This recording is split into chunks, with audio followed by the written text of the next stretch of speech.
This is a Dreamcast disc and is for use only on a Dreamcast unit. Playing this disc on a hi-fi or other audio equipment can cause serious damage to its speakers. Dreamcast, up to 6 billion players.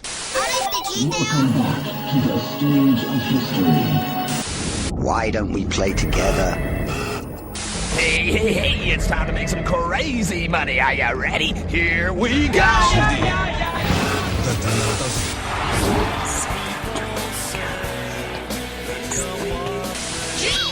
Please stop this disc now. Hello and welcome to episode 2 of the Dreamcast Junkyard DreamPod.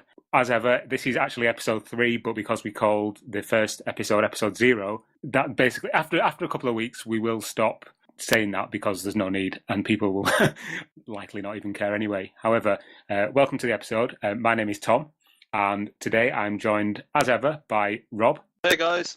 And we have one of the other members of the Dreamcast Junkyard team joining us for his debut on the DreamPod, and it's Gaz, who writes on the site as Lost Ruin. Hello, Gaz. Good afternoon. It's a pleasure. Yeah. Well, yeah. Thanks for joining us. I must say your voice is extremely clear and silky with that nice headset you're wearing. Lovely. I'm just glad it works on my ancient PC. And then again, I could just pop around the corner and grab it from the coffee machine if I need a spare backup.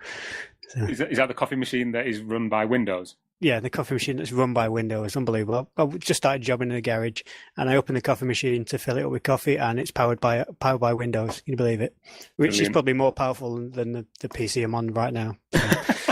Yeah, so if your PC starts like mucking up, you can just nip round to the petrol station and plug your headset into the coffee machine. Yeah. Yeah, exactly. Yeah. Quality. Okay, quick introduction to who's on the podcast, on the DreamPod this episode. Guys, as is the norm, just wanting to quickly run around and not literally run around, but just run through the team and see if you guys have been playing anything on your Dreamcast or acquired any new Dreamcast games since the last time we were together. Rob? I've been playing Mobile Suit Gundam Federation vs. Xeon DX, which is a third-person hack and slash, sort of like Mech Warrior, sort of an Eastern Mech Warrior, third-person shooter cum slasher. Yeah. Where you can choose from a selection of Gundams, the battle mechs, and you sort of romp around these relatively bland battlefields. Well, there's some things in them. There's buildings. They're pretty varied actually. It goes from like the desert to sort of like mobile military bases and things like that, and you sort of fight other mechs essentially. Yeah, it's good fun. The action's sort of it's pretty visceral actually. I mean, you can switch very quickly between range combat and then sort of close quarters combat. I mean, not all of the mechs are the same. They sort of vary in terms of the weaponry they've got, but if you stick with a couple of the standard mechs, then you get sort of like the typical laser sword, sort of lightsaber for up close. Yeah. And then at distance you've got things like machine guns, rocket launchers, shell launchers.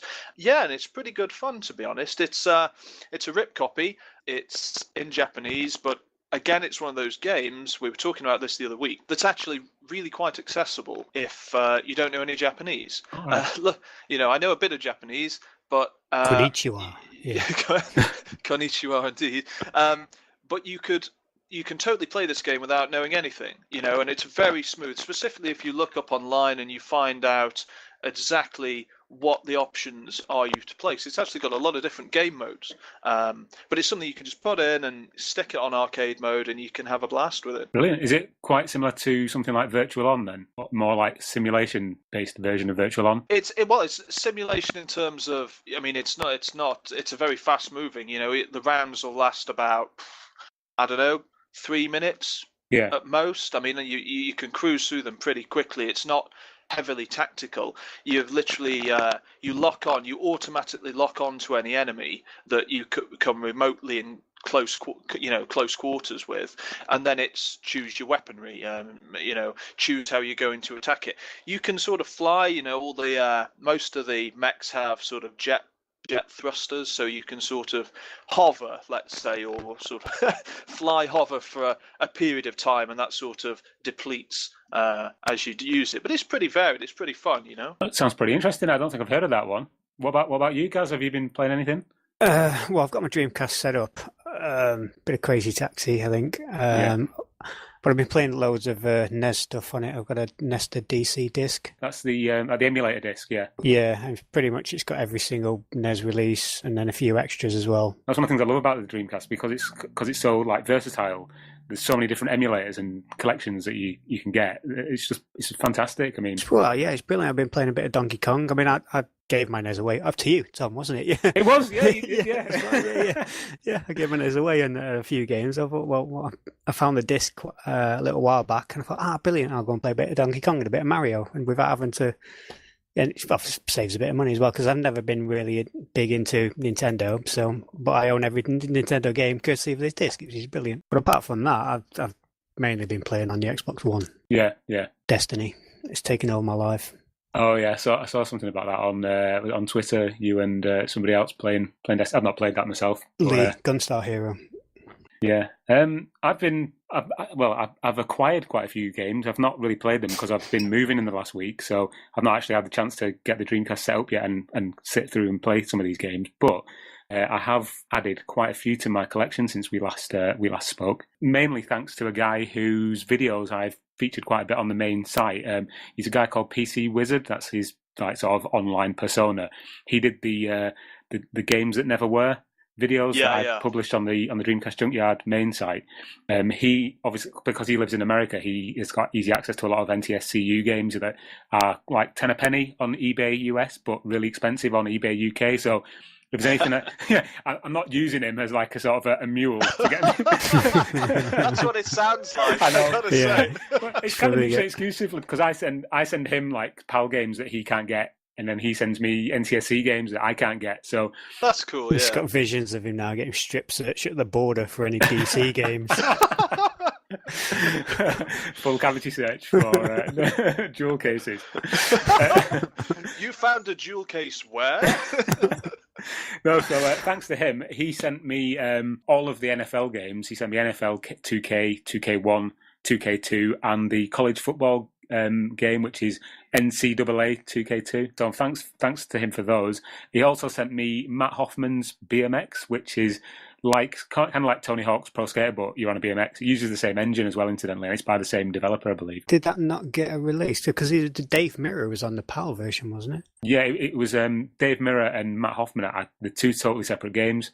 But Matt Hoffman never got released in the UK for whatever reason. Mm-hmm. Probably because nobody knows who he was. To be honest, I don't know who Dave Mirra is other than Dave the game. Mirra was, considered the best BMX rider in the world. Matt Hoffman may have something to say about that, but...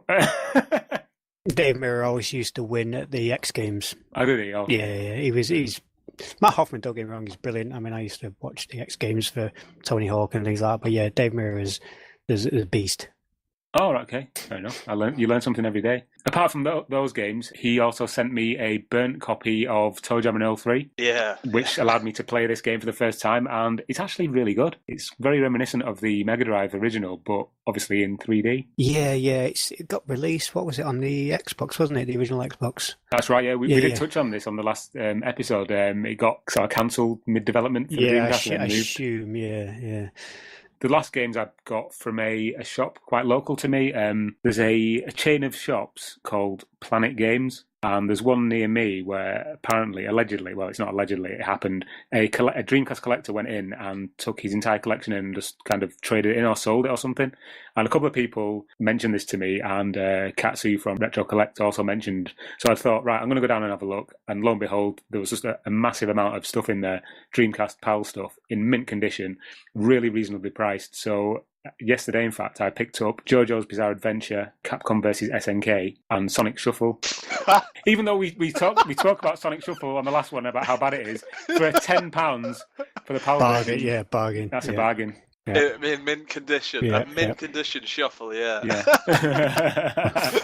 That makes all the difference. We're talking about games we've picked up recently. I mean, at the moment, I'm collecting Resident Evil games, Grand Theft Auto games, and Final Fantasy games. I've just picked up the Japanese version of Code Veronica, with the red case on it. Yeah, I got it from a guy I know in Japan. Yeah, it looks like a leatherette kind of case. Yeah, it's plastic, but it looks quite. Yeah, but it's in great condition. It was £8 posted, so it sent that to me from Japan. So that's kind of cool. That's a bargain. That's the only thing I've bought recently on the Dreamcast. Does the game differ anything anyway, or is it just that packaging? I think it's just the packaging, really. I'm not entirely sure, to be fair, because I've not played that version yet. I've not actually got a Japanese Dreamcast. I've just got it for the Resident Evil collection. I've got a boot disc, which Tom gave me at Blackpool last year, I think it was, wasn't it? I think. God, you've got good memory, actually. I've lost it somewhere. It's around the house somewhere. As soon as I find it, I can obviously test it out and see what's going on. But I'll bring you another one next week if you want. Oh, brilliant. There you go, then. Great. Okay, guys, let's move on to the familiar news section. This time I wanted to just really focus on some of the upcoming Dreamcast games that are coming out because, as we all know, it's not a completely dead system. There are a couple of different developers and publishers who are putting out new stuff for the Dreamcast, and it's quite exciting really because a lot of the stuff is spanning different genres. So we've got two games from a publisher stroke developer called Goat Store, and they are putting out Hypertension and Slave. Have you guys seen either of these two games? Yeah, well, I've seen them in that I've seen the trailers released for them, and I've read a bit of information. And normally it's Retro Collect actually that lets me know about this. Yeah, both of them look interesting. Well, for a start, I'd like to say that it's cool that we're getting new games that aren't shoot 'em ups. Yeah. That is good because some of these new shoot 'em ups that are coming out on the system, they are great. Don't get me wrong; they're really super. But it is nice that people are sort of branching out with this homebrew stuff. Yeah, Slave and Hypertension, both of them, I think, are running on the isn't the Advanced Doom engine? Yeah. But they couldn't look more different. You can see that both of them are totally indebted to Doom, but the aesthetic of them is it couldn't be more different. I don't know. They both look really cool. I think Slave would be my pick. There seems to be a purity in that appeals to me specifically as well. The soundtrack seems really good as well. Yeah. When you're in one of those frantic old school shoot 'em ups where you've got just wave after wave after wave of enemies coming at you all the time, if you've got an absolutely banging soundtrack, it just works perfectly. Yeah, totally agree. I mean, again, looking at Slave, when they initially announced it, they described it as a mixture of Doom and Robotron, which I can kind of totally agree with because it does look, with the neon graphics and the banging soundtrack and the way that there's just enemies coming at you from all directions, it looks so cool. But then as a complete sort of juxtaposition, nice word, you've got something like Hypertension, which from what I can tell is like a story-driven, not a Doom clone, but it's more sort of set in like reality where you've got realistic weapons like axes and shotguns, etc., and you're shooting zombies and the like. And again, it's more story driven than Slave, which is basically just a high score shoot 'em up. Yeah, I think you've hit the nail on the head. With Slave, you put your headphones in and it's bang bang bang bang bang bang bang bang bang. It's sort of like a neon rush. Hypertension, slower paced, as you say. There's a bit more with the story. Don't get me wrong. I'm sure there is going to be sections of that game where you're suddenly ambushed by a lot of demons or a lot of things from some Lovecraftian novel. But yeah, that's what I'm saying. I think they are completely different in pace as well as aesthetic. Another one that looks quite interesting, even though there's not really been a lot announced about it yet, is one called Amoeba. This is another one that I mentioned on the main site a few months ago. I don't know if either of you guys saw that. Yeah, I saw your post and I've been to the site. I'll be honest, I'm not familiar with the developer at all. Who's the developer with this one? It's Retro Sumas. They're a Spanish developer. And a couple of guys who are working on this game, they worked on Pia Solar. Oh, okay. Right, yeah, Watermelon, yeah. Yes, so this game is going to be like a visual novel type game where it's like pre-rendered images and text-based, and like one of those choose-your-own-adventure books where you get to the end of the chapter. Yeah, I love them things. Yes. As the developer said, I was speaking to him via email quite recently, and he was saying that because the visual novel is more of a mainstay of like Japanese gaming, he wanted to create something that was had more of a European like feel. Okay. And I mean, I can see there's obviously a massive gap in the market. It sounds something similar to along the lines of what Telltale are doing with Walking Dead and Wolf Among Us and things like that. I mean, they're kind of graphic novel kind of cel shaded kind of games, aren't they? So yeah, that's an interest. That's a good point. And they are. I mean, Walking Dead was one game of the year, didn't it? So I mean, a hugely popular game. So yeah, I definitely think there's a market for this kind of game. So yeah, that's Amoeba from Retro Sumus.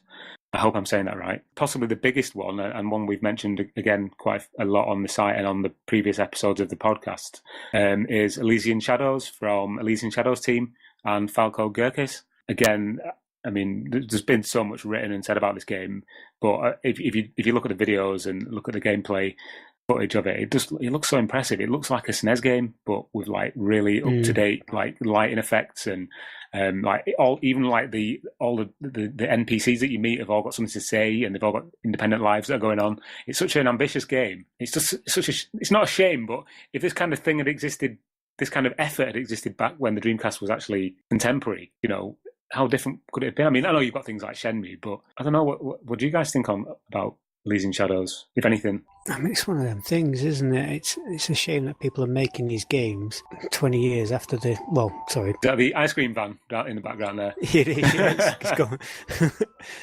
it's going to get quite loud in a minute. I might just run out and go have an ice cream. It's probably got Windows-powered ice cream. But yeah, it's just a shame that people are making these games, 15, 16 years after the console was released. I mean, imagine what it had been like if these games were being made at the time. Yeah, imagine if Sega had like a more of an open door kind of policy with the Dreamcast and said, you know what? You know how like with the PS4 and the Xbox One now, where you've got all these indie developers like on board in an official capacity. If Sega had gone, here you go, there's a dev just kit, make a game. game. Yeah, just make a game. Yeah. I think that would have been amazing. I think it's slightly unfair to sort of beat them with that stick now, because obviously now the whole indie market has come of age and there's the mechanisms in place for indie developers to sell their games through official stores. Back then, that was like heresy, no console did that when the Dreamcast was released. And while it would have been amazing, I couldn't see how they could actually get it onto the system. It could have made a massive difference. I mean, Sega seemed to gamble so much with the Dreamcast. It was like the last throw of the dice that why not? Maybe they should have done. Maybe they should have opened the doors wide open and gone, anything's welcome. Anything that could possibly get on our system that can make us some money. I don't know. I mean, you'd probably get a lot of dirge, though. I think I know you could go online with the Dreamcast. If that was properly marketed and people were actually online, I think it made a hell of a difference as well. I mean, because it was back in the days where nobody went online, did they? If you wanted to play multiplayer, you went round to your mate's house, didn't you? So... Oh, he's back. Yeah, he's going around the corner.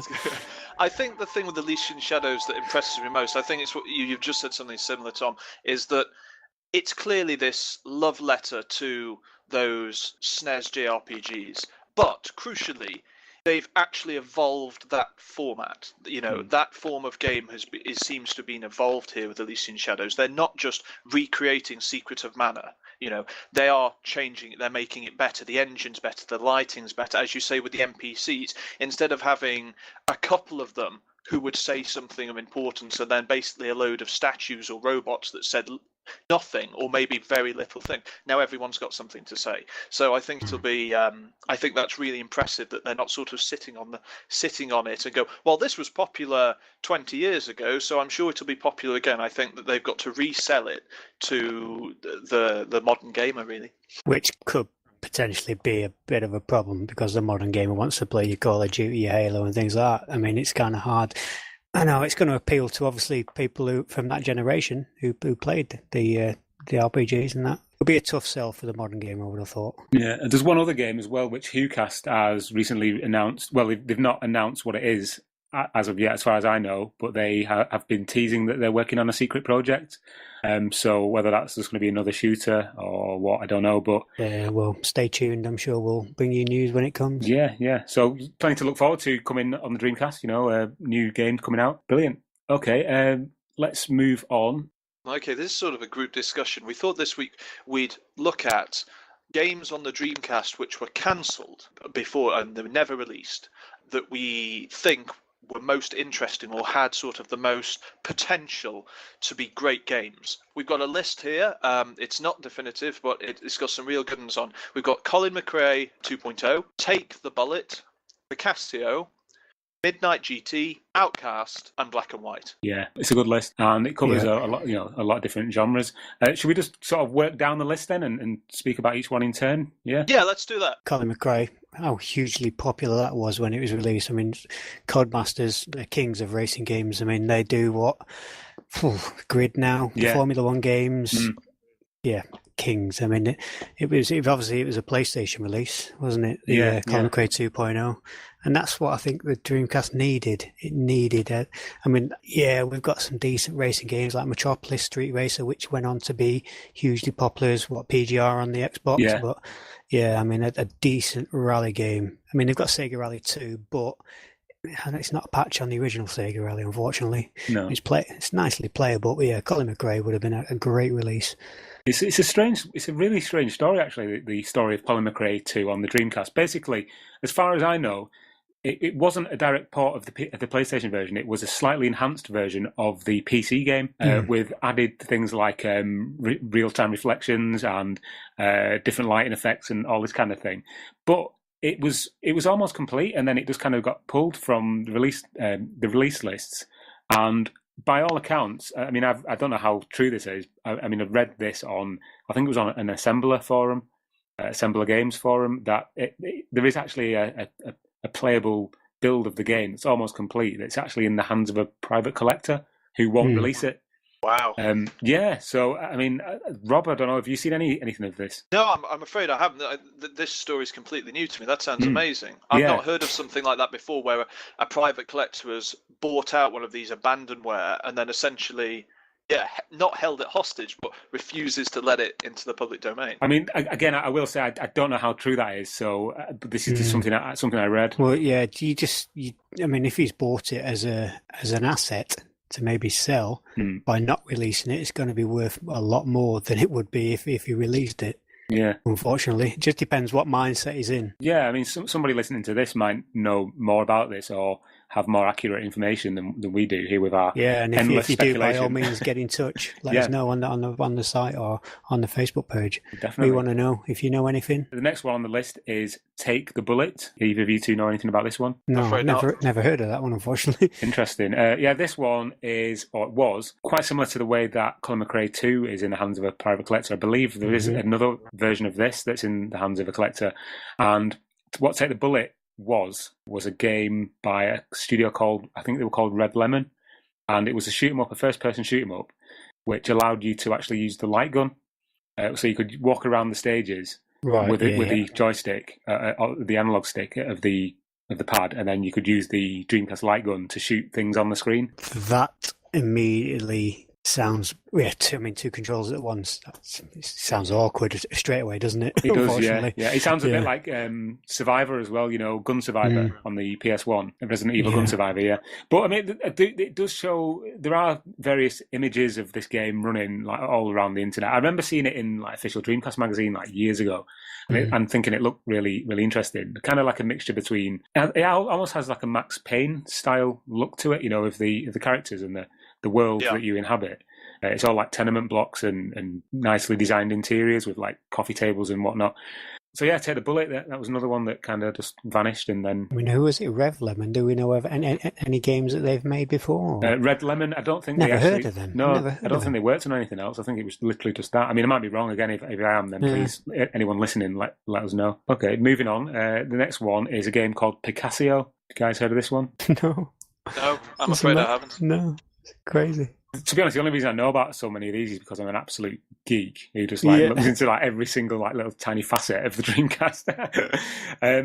Picasso is a game by a studio called Promethean Designs, and it was going to be an exclusive, but was then went multi-format and that was then subsequently cancelled. And the game had you playing as a cat burglar who would have to break into like museums and things and steal works of art without being detected by like the night watchman or a sneaky game then, stealthy game. Yeah, exactly. Yeah, so it's basically like Metal Gear, but you're not trying to prevent the world from being destroyed. You're actually just trying to steal some artwork. Okay, cool. I think I'm. I don't know anything about it, but I'm going to say if it was a stealth game when it was being released, I only considered the original Thief games and maybe Metal Gear as like had half decent stealth mechanics. More often than not, when I played a game, it lists around 2000 or before 2000 that wanted to be sneaky. Often the mechanics let it down. And I just get incredibly frustrated, incredibly fast. Yeah. So I don't know. Maybe that would have killed it. Yeah, I mean the images that you can find on the internet, there are quite a few floating around if you just do a Google image search. I even put some up on the Facebook page the other day. They do show off quite an impressive lighting engine. So you've got a lot of shadows and a lot of light, and you can see how it would be. You remember on the original Splinter Cell where you could like hide bodies and stuff in the darkness? And yeah, I do. Yeah, it looks a bit like that. It's a third-person game, nice graphics, but like you say, Rob, I don't know how well that would have been realised in that era. Really, Yeah, I know. You say with Splinter Cell, I think it was Chaos Theory. I think that's one of the first times where I can remember playing a console game where in multiplayer as well online, where I went, yeah, this is really fun. The stealth mechanics actually work, especially online. You had sort of a mode where it was like one of you was playing as the chap, the chap in the suit. I forget. Oh, Sam Fisher. Sam Fisher. There you go. Nice bland name. Well done, mate. So one of you plays as Sam Fisher, and then a group of the others has to play as the soldiers. And when literally in that game, if you didn't move and you were in the shadows, if you were playing as the soldiers, it was almost impossible to see them. And it was sort of a really, really well executed mechanic that even worked in multiplayer. It was genuinely empowering to be Sam Fisher, and it was genuinely a bit spooky to be one of the guards because you never really knew where he was unless he was in broad daylight or like running, or firing a gun. Yeah, that sounds quite cool actually. Imagine being sort of crouched down in like the shadows and the guy just like walking past and you're like, oh, he's going to get me, he's going to see me. That was it. That was what it was like. Honestly, I played both sides, and if you played as Sam Fisher, there was nothing more satisfying than watching another human being literally walk straight past you and then you ambush him. Oh, there's something about that that's really like gets you tingles up on your spine, But my point is that before Chaos Theory, I can't think of a multiplayer game that did it. And again, before Chaos Theory, all I'm drawn to is the original Thief and the Metal Gear franchise, which again are both single-player games at the time. Yeah. So yeah, that was Picasso. Again, like I say, it was quietly cancelled. Nobody really noticed apart from people like me. Next one on the list is a game called Midnight GT, which was a racing game. It did actually come out on the PC, this one. I think it came on the PS2 as well. But it's the Dreamcast version, which obviously we're most interested in. As the name suggests, it's a racing game in which all the races take place at night, not necessarily midnight. I'm not entirely sure. But again, you can find there's very little information on the Dreamcast version online. There's a couple of previews from like IGN from like 99, 2000, but that's about it. I think I played this on the PC. Yeah, I'm sure I've played it at some point, yeah. I seem to remember it was just pretty bog average. Yeah. I mean, the nighttime aesthetic was nice, but I can't remember it being anything special at all. And we discussed this the other week. Races on the Dream. There's a lot of races on the Dreamcast. Yeah. It's got to be damn good, basically, to make an impact. And I don't think this would have. No, certainly not an impact that Colin McRae 2.0 would have done. That's true. Yeah. Sure. I think that would have been a big impact, wouldn't it? Especially with a huge developer like Codemasters. Yeah, one of the things that kind of stands out for me is that even though the game's called Midnight GT and all the races they take place at night, there doesn't appear to be any real-time lighting in the game. So that kind of, I mean, obviously the game wasn't complete, and I don't know does the PC version have like real-time headlights or anything like that? I can't remember. Yeah, probably been a while. Yeah, so that would have been a bit of a bit of an own goal if they had released it and didn't have something as fundamental as headlights. Anyway, getting off topic. The next one is a game called... These last two actually on the list are games that did actually come out on the PC, and because of the Dreamcast's, reliance on the Windows CE and all that kind of malarkey, these games were promised and were said to be really easy to port, but yeah, they never came out. One of which is a game called Outcast, in which you play a guy with an amazing name. I think it's something ridiculous like Cutter or something like that. It's Cutter Slade. Yes, I thought it was. Yeah. Nice. And don't you go into like an alternative universe or something? And yeah, have you played this, Rob? I have. I've got to say that this was one of my favorite. I played it on PC, and this was. I love this game. I absolutely loved it when it came out. It literally blew my mind for a variety of reasons, and I think out of all of this list, along with Colin McRae, this was the game that I think on that list that would have made a serious difference on the Dreamcast. I mean, the scope. It's a very interesting game for many reasons. First of all, is that the game used a voxel graphics engine. Yeah. Voxel graphics engines tended to be used at the time on flight simulators because, I mean, and I'm not a super tech guy, but with voxels, essentially, it's easier for them to be rendered so you can have bigger landscapes, which something like a flight simulator is ideal. The problem with them is that they, up close, they look worse. So they're much more jagged. Too chunky. Looks too chunky, doesn't it? Yeah. Yep. Jagged edges, very chunky. But this game, when I can't. You're going to have to look it up. But I can remember seeing a video for it, like a demo video for it. And as soon as I saw the water in this game, it was one of the first games where, and this sounds very nerdy, but the water was just amazing. It looked absolutely. It's the best looking water I'd ever seen.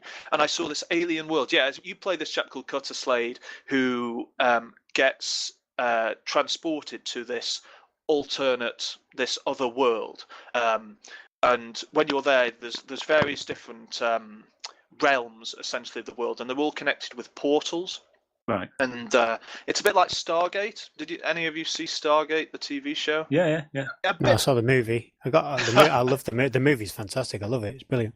Never really got into the series, but yeah, carry on. Well, imagine those sort of portals from Stargate and how they go through them. That's how you progress through this world.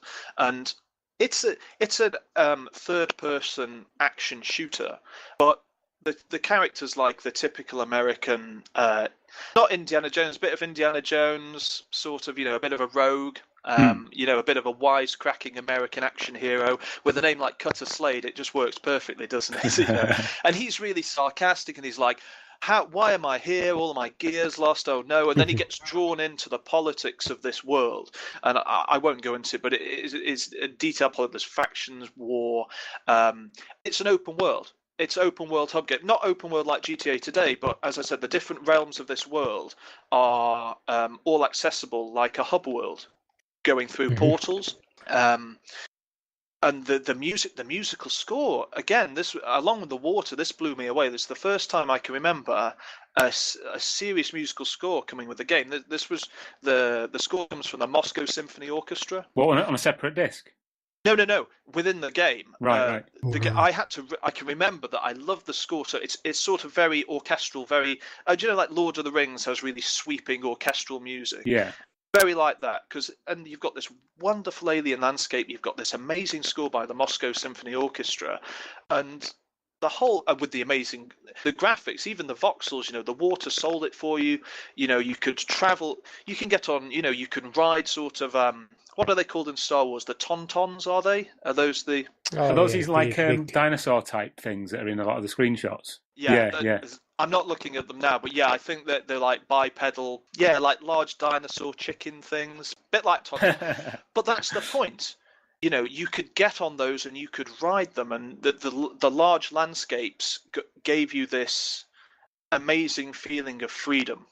I think I would have liked to have seen how well the game kind of scaled onto the Dreamcast, because I would imagine you'd need a fairly powerful PC to play it at the time, because the draw distances were pretty phenomenal. Yeah, it's an interesting one. I remember I really had to push my system to run it, and I couldn't run it anywhere near its top resolution at the time, which I don't think was very high. I think it was like 800 by 600 max resolution. Yeah. And it was incredibly demanding, because that was the other thing with voxels. And again, I'm not a tech guy, so someone might say I'm talking a load of BS here, but the thing with voxels is I seem to remember they were far more dependent on just the CPU power, right? Not the GPU. So it was a lot more difficult and put more strain on your PC. So I'm not sure if they would have been able to port it smoothly to the Dreamcast, and it could have been a flagship game. It looked, if you just look at screenshots, or if you see it running and then cast your mind back to the time of the Dreamcast, it was one of those games that I felt could definitely have gone, yeah, this is the reason why you need a Dreamcast. The last game on this list is another one that's quite well known, as I said before, another PC game, which is Black and White, which is a favorite of PC gamers, and is like the ultimate god game, really. I must admit I've never actually played this game, but I know a lot about its legacy and how loved it is amongst the PC gaming sort of fraternity. Has either of you two played this? Yes. I've never played it, but I do know of the game. Did you say you had played it, Rob? Yes. Again, This is another one. Again, a bit of a PC stage at this time, and this was another one. And the fact that it came from Peter Molyneux, who, let's forget about indiscretions over the past couple of years and bad, or the last couple of weeks, even the last couple of weeks. If you cast your mind back, this is before 22 cans, and well before 22 cans, and it was a Peter Molyneux game. It was. I think PC fans have such a love for it because I think it was the one time that Molyneux got it right. It was a very buggy game, I remember, on release, and it needed to be patched. And some of the bugs were very infuriating, like game-breaking bugs. You'd spend, I don't know, maybe over an hour and a half in one of the game's levels, and then at the end, one of the key mechanisms that you'd need to actuate to finish the level would break, and there was no way for you to circumvent it. And I can remember getting incredibly annoyed. It was not one of these games where you could just pick it up and quickly get back to that same spot. The scope of it was great. Again, you've got various, I don't know how to describe it. The levels weren't huge, but it's a god game, so you've got your own personification of a god, which was one of a variety of animals, essentially. Yeah.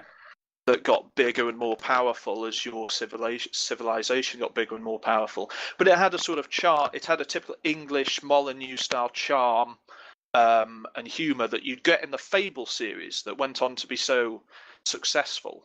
But I think this was pre-Fable. Someone might shout at me for getting that wrong. Yeah, no, I think it was. Yeah, I don't know. I think this came certainly before the first one. I think this came out before the first one, or round about the same time. And it demonstrated that sort of English charm and wit and humour with a really solid god game that was visually very appealing. I don't know, again, it was quite complicated. You had to draw out, you had to cast spells, and you were building things, and I don't know if it would have translated to the Dreamcast pad. I haven't really thought about it. Just to clarify, Black and White came out in 2001, and the first Fable game came out in 2004. So that's exactly what he went to work. He must have literally done Black and White. I don't think Black and White 2 was Molyneux as the head. Maybe he oversaw it or something from a distance. But the original Black and White was headed up by Molyneux, so he must have immediately gone on to do Fable. And if you've played any of the Fable games, it has that sense of, that weird, quirky sense of humour to it. But almost kind of like Monty Python-esque. It is very really. Monty Python-esque. Yeah, I think Molyneux must have been a big fan of Monty Python, because in most of his games, the humour is very similar. Guys, are there any other games that you can think of off the top of your head that were cancelled that look really promising? Obviously, we had things like Half-Life. But that, Half-Life is the big one that jumps out, isn't it? Yeah, I did what you. It was actually after reading something when you experimented, Tom, with the ripped copy. I did the same thing, and I had a go on that, and I was like, I don't know why this wasn't released. I mean, it was.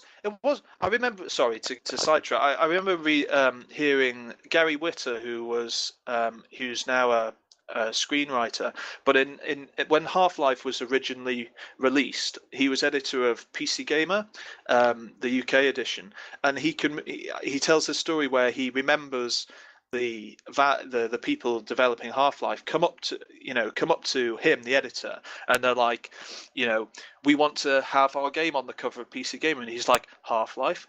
Who the hell? What the hell is that? Who the hell are you? You ain't getting anywhere near the cover. Now get out of my office. Get out of my office. Yeah, basically, I think that was it. Yeah. And you can understand that reaction when no one else had seen the game running, but everyone had seen how good Half-Life was. So it boggles my mind that a game that to that extent of completion was dropped. It's madness. I don't, but then again, we are kings of the speculation here. We don't really know what happens, but it boggles my mind that didn't get released. Interestingly, on that subject as well, have you seen that mod for Half-Life which enables the PC version to look like the Dreamcast version? Really? What? It's like a Dreamcast version mod for PC Half-Life. So what does it just downsample everything? Well, it makes I think the character models are slightly better in the Dreamcast version. Like the characters have like fingers and hands and stuff, and some of the weapons are changed. I'm not entirely sure that's exactly what it does, but that's what I believe it does. It just adds a few extras and takes a few things away as well. Again, I'm sure somebody will correct me if I'm wrong, but so yeah, interesting subjects. I love anything to do with like cancelled games or betas that never came out. It just really fascinates me because it's a nice little peek into what could have been. It's unfortunate. A few blockbuster games could have made a hell of a difference. Yeah, totally. The only other one that I thought could have been cool was System Shock 2. Again, though, that's technically a shooter, but I seem to remember on the PC, you've got an inventory system and you're switching things around. And I think, well, that's fine with a mouse and keyboard, but what happens when you pick up the Dreamcast controller? So, yeah, but then again, the Dreamcast had a mouse and a keyboard as well, so it might have been fine. I suppose, they could have made it work with them. We'll never know. Yeah. Yeah. Anyway, guys, I think we've rambled on more than enough about cancelled games and PC games and coffee machines and ice cream vans. So I think what we'll do is we'll draw a line under it now, unless there's anything else that anybody else wants to mention. Deathly silence. No, apart from my dog's whinging, so I'm going to have to run him out anyway. So. Cool. Thank you again, Rob and Gaz, for joining Tom, on this episode of DreamPod. So I was going to say it was about time I joined it was in. about time you made your debut on the third episode. Yeah. A couple of the guys couldn't be here with us today. Caleb and Xander obviously live on a different continent, so the time difference. And Aaron is enjoying a nice Sunday roast, I believe. And Barry is, again, he's just far too busy with Sega Bits, taking over the world. So if you wanted to follow us on Twitter, you can find the Junkyard at Sega Junkyard, and you can also find us on Facebook at it's www.facebook.com/the Dreamcast Junkyard. We also have a group which you can find through that page, and of course we have the main website, which is www.thedreamcastjunkyard.co.uk. Rob, you're on Twitter, and your Twitter handle is at @rNicholasJ. That's at @rNicholasJ. And Gaz, you are on Twitter at Lost Ruin, all one word. And I'm on Twitter at Tom Lacey. That'll do for us, and thanks very much for listening. Bye. Bye. Bye. Please stop this disc now.